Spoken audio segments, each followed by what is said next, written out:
بسم اللہ الرحمن الرحیم۔ السلام علیکم۔ اس دعا سے بخت اور مقدر ایسے سنورتے ہیں کہ فرشتے آسمان سے نیچے آ کر خود شان و شوکت کے تاج پہناتے ہیں۔ یہ وہ دعا ہے جو حضرت ام سلمہ رضی اللہ عنہا نے پڑھی جب ان کے شوہر اس دنیا سے رخصت ہو گئے تھے۔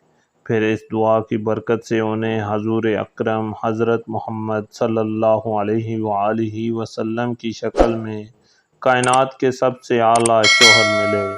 اس دعا کی برکت سے بخت اور مقدر چمکتے ہیں، زندگی کو ناکامیوں اور مایوسیوں سے نکال کر خوشحالی، عزت، شان و شوکت کے تاج پہنائے جاتے ہیں، اعلیٰ سے اعلیٰ نعمتیں ملتی ہیں، وسائل کی فراوانی ہوتی ہے۔ اس دعا سے کبھی نعمتیں ختم نہیں ہوتیں، بہترین ہم سفر ملتا ہے۔ بیوہ عورت کے لیے تو یہ ایک کمال تحفہ ہے۔ اولاد نیک، باصلاحیت اور فرما بردار ہوتی ہے۔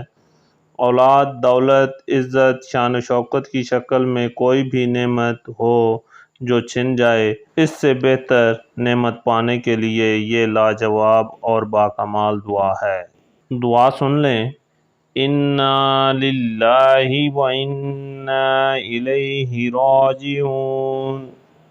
اللهم أجرني في مصيبتي واخلف لي خيرا منها۔